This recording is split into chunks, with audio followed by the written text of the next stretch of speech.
It's been a particularly kind of uncomfortable morning, and it really kind of brings back what really happened at Grenfell Tower. And I'm really glad that it has taken it back to the people.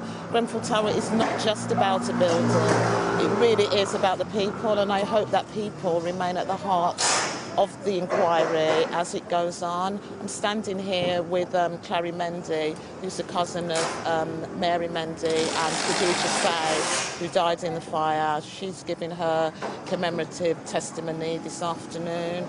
There are a lot of tears in there. You can see people genuinely moved by it all.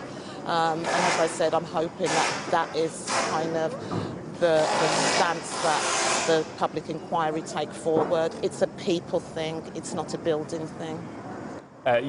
I'm not sure whether Clary's happy to speak or not, but I suppose I can ask both of you this question, and Clary, if indeed you are happy to speak, please feel free to do so. How hard did you have to fight to be heard today and to be given these 2 weeks to speak? How hard did you have to fight to be heard today? Wow.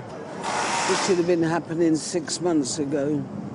It might have given the nation more empathy, especially some of the Tory government. And what I'm glad about today, we're humanising people. It's not about the numbers, 72 numbers, it's about their characters, the love we have lost, the people we have lost, the depth of the people. It's giving people an insight into who the victims actually were, that had a life, and which was cut short right in the dead of everything, you know. So it's beautiful, as I said, it's come now, but had this come 6 months ago, I think we would have been on a different page as humanitarians.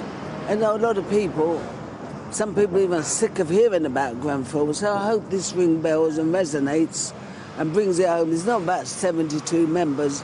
They can say, like Logan, they can actually give names and know people's circumstances. We've met a lot of people. I started a company, Humanity for Grenfell. It's a non-profit making company. And we facilitate and support bereaved survivors, people who've been evacuated, local residents, community groups, volunteers, many strands. And the beauty of it, there's many stakeholders from other groups, even Justice for Grenfell, Grenfell United, Grenfell Speaks. There's a lot that represents the community in our group. And so I say, we're here at the start. The public inquiry, I think really, to me, is starting on page 1,000, because we're not hearing about the concerns that were raised for the previous 3 years. We're not hearing about the electric surges that were happening in the building. We're not hearing about why there was a demolition order that was signed and sealed and then suddenly overturned. And there's questions in my mind. I don't want to play devil's advocate, but was it cheaper to put the cladding than it was to demolish the building? Well, these are questions I suppose Sir Martin. These are questions I suppose Sir Martin Moore-Bick will try to answer.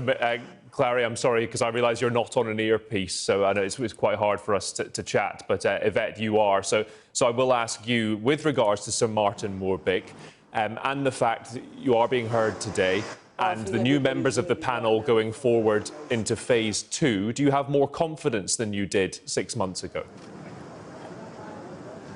I'm still slightly unconfident in the piece. I can't understand why the advisors are only being put onto phase 2. I think there are important issues that are going to come into phase 1.